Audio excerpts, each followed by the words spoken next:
ಅಧ್ಯಕ್ಷರು ಮತ್ತು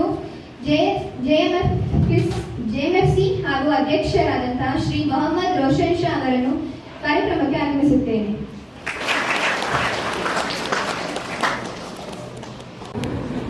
ಜೋರದ ಚಪ್ಪಾಳೆ ಹೊಡೆಯುವುದರ ಮುಖಾಂತರ ಈ ಕಾರ್ಯಕ್ರಮಕ್ಕೆ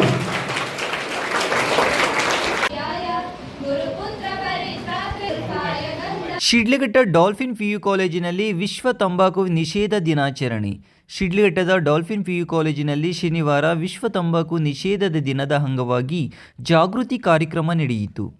ತಾಲೂಕು ಕಾನೂನು ಸೇವಾ ಸಮಿತಿ, ವಕೀಲರ ಸಂಘ, ಪೊಲೀಸ್ ಇಲಾಖೆ, ಆರೋಗ್ಯ ಹಾಗೂ ಶಿಕ್ಷಣ ಇಲಾಖೆಗಳ ಸಹಯೋಗದಲ್ಲಿ ಕಾರ್ಯಕ್ರಮವನ್ನು ಆಯೋಜಿಸಲಾಗಿತ್ತು. ಕಾರ್ಯಕ್ರಮವನ್ನು ಉದ್ಘಾಟಿಸಿದ ಹಿರಿಯ ಸಿವಿಲ್ ನ್ಯಾಯಾಧೀಶ ಮೊಹಮ್ಮದ್ ರೋಷನ್ ಶಾ ರವರು ತಂಬಾಕು ಸೇವನೆಯಿಂದ ಶಾರೀರಿಕ ಹಾಗೂ ಮಾನಸಿಕ ಆರೋಗ್ಯಕ್ಕೆ ಭಾರೀ ಧಕ್ಕೆ ಆಗುತ್ತದೆ. ಸಿನಿಮಾ ಹೀರೋಗಳನ್ನು ಅನುಕರಿಸದಂತೆ ಅವರು ವಿದ್ಯಾರ್ಥಿಗಳಿಗೆ ಕರೆ ನೀಡಿದರು. ಸಿಪಿಐ ಶ್ರೀನಿವಾಸ್ ಮಾತನಾಡಿ, ಯುವಕರು ಮಾದಕ ವಸ್ತುಗಳ ಬಳಕೆಯಿಂದ ದೂರವಿರಬೇಕು.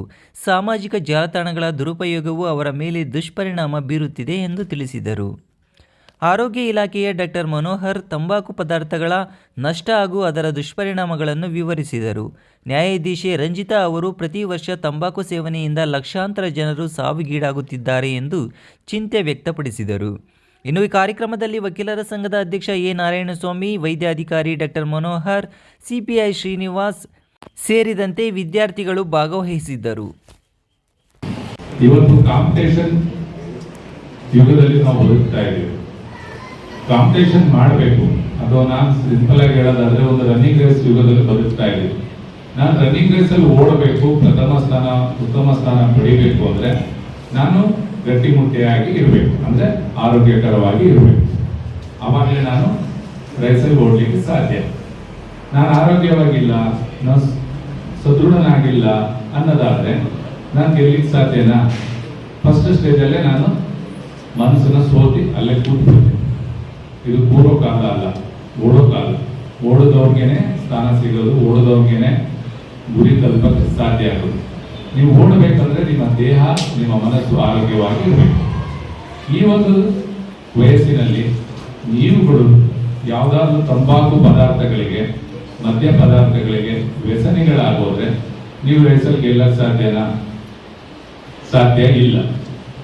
ನಿಮ್ಮ ದೇಹ, ನಿಮ್ಮ ಮನಸ್ಸು ಎರಡೂ ಕೂಡ ವೀಕ್ ಆಗೋದ್ರಿಂದ ನೀವು ಓದೋದ್ರಲ್ಲಾಗಲಿ ಯಾವುದಾದ್ರೂ ಎಕ್ಸಾಮ್ಗಳಲ್ಲಾಗಲಿ ಮುಂದೆ ಬರಲಿಕ್ಕೆ ಸಾಧ್ಯ ಇಲ್ಲ. ಕ್ಯಾನ್ಸರ್ ಅಂದ್ರೆ ಏನು, ಹಾರ್ಟ್ ಅಟ್ಯಾಕ್ ಅಂದ್ರೆ ಏನು, ಶ್ವಾಸಕೋಶಕ್ಕೆ ಸಂಬಂಧಪಟ್ಟಂತ ಕ್ಯಾನ್ಸರ್, ಬಾಯಿಗೆ ಸಂಬಂಧಪಟ್ಟ ಕ್ಯಾನ್ಸರ್, ಗಂಟಿಗೆ ಸಂಬಂಧಪಟ್ಟಂತ ಕ್ಯಾನ್ಸರ್, ಧ್ವನಿಪೇಟಿಗೆ ಸಂಬಂಧಪಟ್ಟಂತ ಕ್ಯಾನ್ಸರ್ ಯಾಕೆ ಆಗುತ್ತೆ? ಸಾಕು ನೋಡಿ, ಯಾಕಾಗುತ್ತೆ ಮಕ್ಕಳೇ? ನೀವು ಸೇವನೆ ಮಾಡುವಂತಹ ಈ ಪಾನ್ ಪರಾಕು, ಈ ಮಸಾಲ ಇರುವಂತಹ ಯಾವುದಾದ್ರು ತಂಬಾಕು ಪದಾರ್ಥಗಳು, ಬೀಡಿ, ಸಿಗರೇಟು, ಇವುಗಳ ಸೇವನೆಯಿಂದ ಈ ಮಟ್ಟಿಗೆ ನಿಮ್ಮ ದೇಹ ಆರೋಗ್ಯ ಕೆಟ್ಟು ಹೋಗುತ್ತೆ. ಈ ಮಟ್ಟಿಗೆ ಕಾಯಿಲೆಗೆ ನೀವು ತುತ್ತಾಗ್ತೀರಾ. ಇದು ಬೇಗ ನಿಮ್ಮ ಜೀವನಕ್ಕೆ. ಓದಿ ಬೆಳೆದಿ ನಿಮ್ಮ ತಂದೆ ತಾಯಿನ ನೀವು ನಾಳೆ ದಿನ ಒಳ್ಳೆ ರೀತಿಯಲ್ಲಿ ನೋಡ್ಕೋಬೇಕು, ನೀವು ಆರೋಗ್ಯವಾಗಿ ಬದುಕಬೇಕು, ಸಮಾಜದಲ್ಲಿ ಉತ್ತಮ ಸ್ಥಾನವನ್ನು ಪಡೆಯಬೇಕು ಅನ್ನೋ ಆಸೆ ಇದ್ದದಾದ್ರೆ ದಯವಿಟ್ಟು ಯಾರಾದ್ರೂ ಅಭ್ಯಾಸ ಇದ್ರೆ ಈ ದಿನನೇ ಶಪಥ ಮಾಡಿ ಬಿಟ್ಟುಬಿಡಿ. ಇಲ್ಲ ಅಂದ್ರೆ ಈ ರೀತಿ ಕ್ಯಾನ್ಸರ್ ಕಾಯಿಲೆಗಳು ಇವತ್ತಲ್ಲ ನಾಳೆ ನಮಗೆ ಯಾರು ಬಳಸ್ತಾರೆ ಅವ್ರಿಗೆ ತಗಲುತ್ತೆ. ಟೂ ವೀಲರ್ ಬಳಸುವಂತಹ ಮಕ್ಕಳುಗಳು ತಾವು ಬಳಸುವಂತ ಸಂದರ್ಭದಲ್ಲಿ ಹೆಲ್ಮೆಟ್ ಇರೋದಿಲ್ಲ. ಒಂದು ಗಾಡಿಯಲ್ಲಿ 3 ಜನ ಕೂತ್ಕೊಂಡು ಓಡಾಡ್ತಾ ಇರ್ತೀರಾ. ಹೋಗಂತ ಸಂದರ್ಭದಲ್ಲಿ ಹಿಂದೆ ಮುಂದೆ ಬರುವಂತಹ ವಾಹನಗಳನ್ನ ಅಬ್ಸರ್ವ್ ಮಾಡೋದಿಲ್ಲ. ಅಲ್ಲಿ ಸ್ಕೂಲ್ ಮಕ್ಕಳು ಓಡಾಡ್ತಿರ್ತಾರೆ, ಮಕ್ಕಳನ್ನ ಕರ್ಕೊಂಡು ತಂದೆ ತಾಯಿಗಳು ಓಡಾಡ್ತಾ ಇರ್ತಾರೆ. ಇನ್ನೊಂದು ವಾಹನ ಬರ್ತಾ ಇರುತ್ತೆ, ಓವರ್ಟೇಕ್ ಮಾಡ್ತಾ ಇರ್ತೀರಾ, ವೀಲಿಂಗ್ ಮಾಡಕ್ ಹೋಗ್ತೀರಾ. 18 ವರ್ಷಕ್ಕಿಂತ ಕಡಿಮೆ ವಯಸ್ಸಿನ ಮಕ್ಕಳಿಗೆ ಗಾಡಿ ಓಡಿಸಕ್ಕೆ ಅಧಿಕಾರ ಇಲ್ಲ. 18 ವರ್ಷ ತುಂಬದ ಮೇಲೆ ಲೈಸೆನ್ಸ್ ನ ಸಂಬಂಧಪಟ್ಟ ಅಧಿಕಾರಿಯಿಂದ ಪಡೆದುಕೊಂಡು ನೀವು ಗಾಡಿನ ಬಳಸಬೇಕು. ಒಂದು ವೇಳೆ ನೀವು ಈ ಕಾನೂನನ್ನ ಪಾಲನೆ ಮಾಡದೆ ನೀವೇನಾದ್ರೂ ಅಪಘಾತ ಉಂಟು ಮಾಡಿದ್ರೆ ಕೇಸ್ ನಿಮ್ಮ ಮೇಲೆ ರಿಜಿಸ್ಟರ್ ಆಗುತ್ತೆ. ನಿಮ್ಮ ತಂದೆನ ತಾಯಿನ ಯಾರ ಹೆಸರಲ್ಲಿ ವಾಹನ ಇರುತ್ತೆ ಅವ್ರ ಮೇಲೆ ಕೂಡ ಕೇಸ್ ರಿಜಿಸ್ಟರ್ ಆಗುತ್ತೆ. ಅವರು ಕೂಡ ಕೋರ್ಟ್ ಕಚೇರಿಗಳಿಗೆ ಅಲಿಬೇಕಾಗುತ್ತೆ. ಹಾಗಾಗಿ ವಾಹನ ಬಳಕೆ ದಯವಿಟ್ಟು ಮಾಡಬೇಡಿ. ಈಗಿನ ಯುವಕರಲ್ಲಿ ಎಂತ ಹುಚ್ಚು ಬಂದಿದೆ ಅಂದ್ರೆ ತಾನು ಇಷ್ಟಪಡುವಂತಹ ಹೀರೋ ತರ ತಾನು ಆಗ್ಬೇಕು. ಅದಕ್ಕೆ ಅಂತ ಒಂದು ಗ್ರೂಪ್ ಕಟ್ಕೊತಾರೆ, ಅವ್ರದೇ ಒಂದಂತಹ ಸಂಘ ಸಂಘಟನೆಗಳು ಮಾಡ್ಕೊತಾರೆ, ಅದರಲ್ಲಿ ಶಾಮೀಲ್ ಆಗ್ತಾರೆ. ಆ ಹೀರೋ ಫಿಲಮ್ ಬಂದಾಗ ದೊಡ್ಡದಾಗಿ ಪಟಾಕಿ ಹೊಡಿತಾರೆ, ಇನ್ನೇನೇನೋ ಅವರ ಹಾಲು ಮತ್ತೊಂದು ರೀತಿಯಲ್ಲಿ ಸುದ್ದಿ ದೊಡ್ಡ ಪ್ರದರ್ಶನಗಳು ಮಾಡ್ತಾರೆ. ಅದೇ ಹೀರೋಗೆ ಸಂಬಂಧಪಟ್ಟ ಇನ್ನೊಂದು ರೀತಿ ಇನ್ನೊಂದು ಹೀರೋ ಗ್ರೂಪ್ ಇರುತ್ತೆ, ಅವ್ರಿಗೆ ಇವ್ರಿಗೆ ಜಗಳ ಆಗುತ್ತೆ. ನನ್ನ ಹೀರೋ ಬಗ್ಗೆ ನೀನ್ ಹಿಂಗಂದೆ, ನೀನು ನನ್ ಹಿಂಗೆ ಅಂತ ಫೇಸ್ಬುಕ್ ಅಲ್ಲಿ ವಾಟ್ಸಪ್ ಅಲ್ಲಿ ಒಂದೇನೋ ಮೆಸೇಜ್ ಹಾಕ್ಬಿಡೋದು ಫಿಲಮ್ ಬಗ್ಗೆ ಸರಿ ಇಲ್ಲ ಅಂತ, ನಾವು ಹಾಗೆ ಹೀಗೆ ಅಂತ ಒಂದು ಗ್ರೂಪ್ ಬಗ್ಗೆ ಇನ್ನೊಂದು ಗ್ರೂಪ್ ಅಲ್ಲಿ ಜಗಳ ಆಗೋದು, ಕೊನೆಗೆ ಅಂತ್ಯ ಜೀವ ಕಳ್ಕೊತಾರೆ ಮಕ್ಕಳು. ಆ ಹೀರೋ ಬರ್ತಾನ ನಿಮ್ಮ ಈ ಸ್ಟೈಲ್ ನೋಡ್ಲಿಕ್ಕೆ, ನೀವೇನು ಪ್ರಶಂಸೆ ಮಾಡ್ತಾ ಇದ್ದೀರಾ ಅಂತ.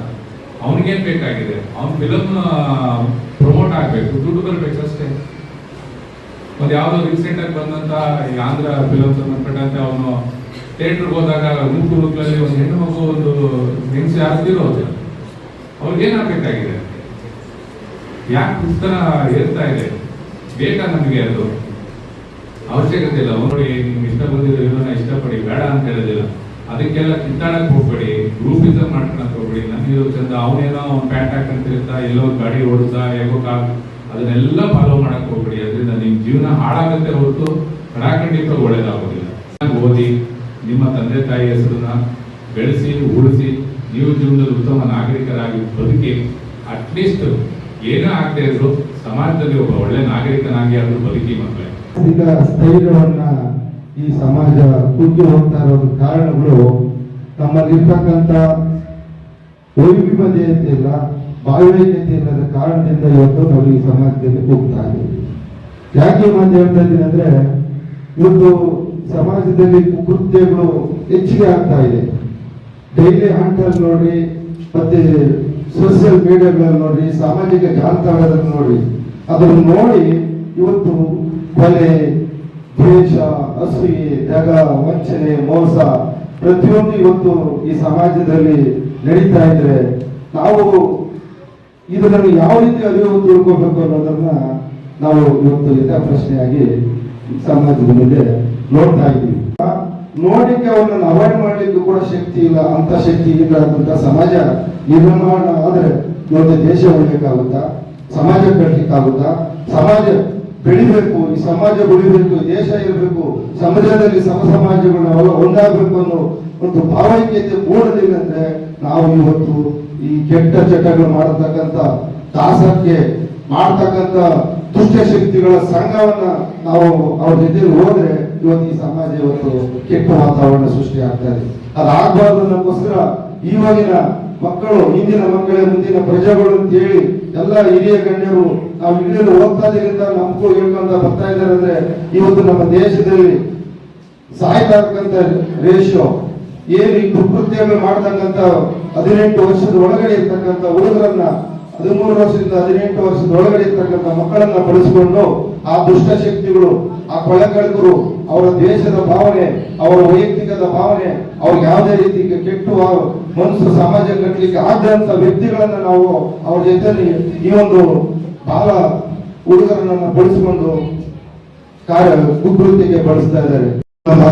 ಸಂವಿಧಾನ ಓದಿ ನೋಡ್ಬಿಡಿ, ಎಲ್ಲರೂ ಎಷ್ಟು ವೇದಿಕೆ ಮೇಲೆ ನೀವು ಕೂಡ ಬರಬೇಕು. ಸಮಾಜ ಕಟ್ಟಬೇಕಾದ್ರೆ ಬರೀ ನಾನು ಇಂಜಿನಿಯರ್ ಆಗ್ಬೇಕು ಅಂತಲ್ಲ, ನಿಮ್ಮ ಆಲೋಚನೆಗಳೇನು, ನಿಮ್ಮ ಶಿಕ್ಷಣದ ಬಗ್ಗೆ ಗೌರವ ಕೊಡಿ, ನಿಮ್ಮ ತಾಯಿ ತಂದೆಗಳ ಬಗ್ಗೆ ಗೌರವ ಕೊಡಿ. ನಿಮ್ಮ ತಾಯಿ ತಂದೆಗಳು ಹೇಳಿ ಈ ತರ ನಡೀತಾ ಇದೆ ಅಂತ ಹೇಳಿ. ಯಾವತ್ತೂ ನಾವು ತಾಯಿ ತಂದೆಗಳ ಮಾತು ಕೇಳೋದಿಲ್ಲೋ, ಗುರು ಹಿರಿಯರ ಮಾತು ಕೇಳೋದಿಲ್ಲೋ. ನಾವು ಈ ಸಮಾಜದಲ್ಲಿ ಬದುಕಬೇಕಾದ್ರೆ ಎಲ್ಲರ ಮಾತು ಕೇಳಿ ಒಳ್ಳೆ ವಿಷಯಗಳನ್ನ ಆಧರಿಸಿಕೊಂಡು ಸಾಹಿತಿಗಳಾಗುವಂಥದ್ದು, ಸೈನ್ಸಿಸ್ಟ್ಗಳಾಗುವಂಥದ್ದು, ದೇಶ ಕಟ್ಟಂತ ಆರ್ಮಿಗಳಾಗುವಂಥದ್ದು, ಒಳ್ಳೆ IPS ಅಧಿಕಾರಿಗಳಾಗೋದು, IAS ಅಧಿಕಾರಿಗಳಾಗೋದು, IFS ಅಧಿಕಾರಿಗಳಾಗುವಂಥದ್ದು, ಯಾವುದೇ ಆಗಲಿ ಪ್ರತಿಯೊಂದು ಪ್ರೈವೇಟ್ ಸ್ಕೂಲ್ಗಳು ನಡೆಸುವಂಥದ್ದು ಇದಕ್ಕೆಲ್ಲ ಆಗ್ಬೇಕು ಅಂತ ಹೇಳಿ ಒಂದೇ ಇರೋದಿಲ್ಲ.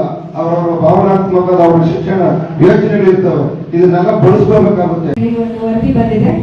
ಆ ವರದಿ ಪ್ರಕಾರ ಎಷ್ಟು 7 ಮಿಲಿಯನ್ ಜನಸಂಖ್ಯೆ ತಂಬಾಕು ಸೇವನೆ ಮಾಡಿ ಆರೋಗ್ಯ ಹಾಳಾಗಿ ಮೃತಪಟ್ಟಿದ್ರೆ, ಇನ್ನು 1 ಮಿಲಿಯನ್ ಜನರು ತಂಬಾಕು ಸೇವನೆ ಮಾಡಿರೋರ ಜೊತೆ ಇದ್ದು ಅವರು ತಂಬಾಕು ಸೇವನೆ ಮಾಡ್ತಿರೋದ್ರಿಂದ ಬಂದಂತಹ ಹೊಗೆ, ಗಾಳಿ ಈ ತರನ ಸೇವನೆ ಮಾಡಿ ಪಾಪ ಅವರು ಅಮಾಯಕರಿರ್ತಾರೆ. 1 ಮಿಲಿಯನ್ ಜನಸಂಖ್ಯೆ ಅವ್ರು ಯಾವುದೇ ರೀತಿಯ ದುಶ್ಚಟಗಳಿಗೂ ಒಳಪಟ್ಟಿರಲ್ಲ. ಅಂತವರು ಸಹ ಈ ಒಂದು ತಂಬಾಕು ಸೇವನೆ ಅಂದ್ರೆ ಇಂಡೈರೆಕ್ಟ್ ಆಗಿ ತಂಬಾಕು ಸೇವನೆಯಿಂದ ಇನ್ನು ಮರಣ ಹೊಂದ್ತಾ ಇದ್ದಾರೆ. ಅದರಲ್ಲಿ ಇವಾಗ ಅತಿ ಹೆಚ್ಚಾಗಿ ಆ ವರದಿ ಪ್ರಕಾರ ಏನಂತಂದ್ರೆ ಟೀನೇಜ್ ಅಂದ್ರೆ 15 ವರ್ಷದಿಂದ 18 ವರ್ಷದ ಒಳಗಿನ ಮಕ್ಕಳೇ ಜಾಸ್ತಿ ಈ ತರ ತಂಬಾಕು ಅಥವಾ ಬೀಡಿ, ಸಿಗರೇಟ್ ಈ ತರ ವ್ಯಸನಗಳಿಗೆ ತುತ್ತಾಗ್ತಿದ್ದಾರೆ. ಈ ಒಂದು ಕಾರ್ಯಕ್ರಮನ ಈ ಸ್ಕೂಲಲ್ಲಿ ಆಯೋಜನೆ ಮಾಡಿರೋದು ತುಂಬಾ ಉಪಯುಕ್ತವಾಗಿದೆ. ಯಾಕಂದ್ರೆ ಈ ಒಂದು ಕಾರ್ಯಕ್ರಮಕ್ಕೆ ಆಗಮಿಸಿರುವಂತಹ ಎಲ್ಲಾ ವಿದ್ಯಾರ್ಥಿಗಳ ವಯಸ್ಸು ಕನಿಷ್ಠ ಅಂತಂದ್ರು 15 ಮೇಲ್ಪಟ್ಟು 18 ಒಳಗಡೆ ಇರುವಂತಹದ್ದೇ. ಯಾಕೆಂದ್ರೆ ಈ ಒಂದು ವಯಸ್ಸಲ್ಲಿ ಏನಿರುತ್ತೆ ಅಂದ್ರೆ ಮನಸ್ಸನ್ನ ಮರ್ಕಟ ಅಂತ ಕರೀತಾರೆ. ಎಲ್ಲರಿಗೂ ಮನಸ್ಸು ಮರ್ಕಟನೆ, ಯಾವುದನ್ನು ಒಳ್ಳೇದು ಕೆಟ್ಟದ್ದು ಯಾವ್ದು ಯೋಚನೆ ಮಾಡಲ್ಲ, ನೋಡಿದೆಲ್ಲ ಬೇಕು ಅನ್ಸುತ್ತೆ. ಅಂಥದ್ರಲ್ಲಿ 18 15 15 16 ಈ 30 ಏಜ್ ಅಲ್ಲಿ ಇನ್ನೂ ತುಂಬಾ ಮರ್ಕಟವಾಗಿರುತ್ತೆ. ಅಂದ್ರೆ ಅವ್ರಿಗೆ ಯಾವುದೇ ಸರಿಯಾದ ನಿರ್ಧಾರ, ಸರಿ ಯಾವುದು ತಪ್ಪು ಯಾವುದು ಅಂತ ಹೇಳಿ ಸರಿಯಾದ ನಿರ್ಧಾರನ ತಗೊಳ್ಳೋಕೆ ಇನ್ನ ಸದೃಢ ಆಗಿರಲ್ಲ. ಅವಾಗ ಏನಾಗಿರುತ್ತೆ, ಮನಸ್ಸಲ್ಲಿ ನಾವು ಒಳ್ಳೇದಕ್ಕಿಂತ ಜಾಸ್ತಿ ಕೆಟ್ಟದ ಕಡೆಗೆ ಆಕರ್ಷಣೆ ಆಗೋದು ಜಾಸ್ತಿ ಆಗಿರುತ್ತೆ ಆ ವಯಸ್ಸಲ್ಲಿ. ಇವಾಗ ಮಕ್ಕಳೇ ನೀವೆಲ್ಲರೂ ಫಸ್ಟ್ ಸ್ಕೂಲಿಗೆ ಸೇರ್ಕೋಬೇಕು ಅಂತಂದ್ರೆ ಚಿಕ್ಕ ವಯಸ್ಸಿಂದಲೇ ಏನಿರುತ್ತೆ, ಒಂದು ಗುರಿ ಅನ್ನೋದು ಇಟ್ಕೊಂಡಿರ್ತಾರೆ ಎಲ್ಲರೂ. ನಾನು ಟೀಚರ್ ಆಗ್ಬೇಕು, ನಾನು ಲಾಯರ್ ಆಗ್ಬೇಕು, ನಾನು ಇಂಜಿನಿಯರ್ ಆಗ್ಬೇಕು ಅಂತೆಲ್ಲ ಕನಸುಗಳನ್ನ ಕಟ್ಕೊಂಡು ಒಂದು ಸ್ಕೂಲ್ಗೆ ಅಂತ ಸ್ಕೂಲ್ನ ಪ್ರಾರಂಭ ಮಾಡಿರ್ತೀರ. ಅದೇ ರೀತಿ ನಿಮ್ಮ ತಂದೆ ತಾಯಿಗಳು ಏನ್ ಮಾಡಿರ್ತಾರೆ ಅಂತಂದ್ರೆ ಅವರು ಸಹ ನಮ್ಮ ಮಕ್ಕಳು ಚೆನ್ನಾಗಿ ಓದ್ಬೇಕು, ಒಳ್ಳೆ ವಿದ್ಯಾವಂತರಾಗ್ಬೇಕು, ಒಳ್ಳೆ ನಾಗರಿಕರಾಗ್ಬೇಕು ಅಂತೇಳಿ ಅವರು ಎಷ್ಟು ಅವಿದ್ಯಾವಂತರಾಗಿದ್ರು, ಅವ್ರ ಹತ್ರ ದುಡ್ಡಿಲ್ಲ ಅಂದ್ರೂ ಬಡತನ ಇದ್ರು ಕೂಲಿನಾದ್ರೂ ಮಾಡಿ ತಮ್ಮ ಮಕ್ಕಳನ್ನ ಏನ್ ಮಾಡಿರ್ತಾರೆ ಸ್ಕೂಲ್ ಸೇರಿಸಿರ್ತಾರೆ. ಇವಾಗ ಮನೆ ಒಂದು ಇನ್ಸಿಡೆಂಟ್ ನೋಡಿದೆ ನಾನು. ಅದರಲ್ಲಿ ತಂದೆ ಒಬ್ರು ತುಂಬಾ ಬಡವರು ಇರ್ತಾರೆ.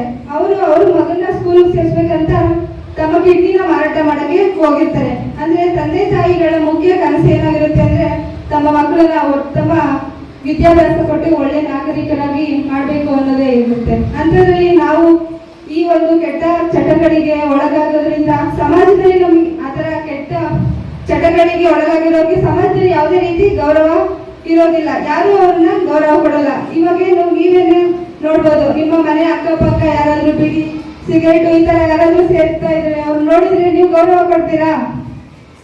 ಅವ್ರ ಏನಂತೀರಾ, ಈ ಅಣ್ಣ ಸರಿಯಿಲ್ಲ, ಇವ್ರು ಈ ತರ ಸ್ಮೋಕ್ ಮಾಡ್ತಾರೆ ಅನ್ನೋ ಒಂದು ಕೆಟ್ಟ ಹೆಸರು ಅವರಿಗೆ ಬಂದಿರುತ್ತೆ.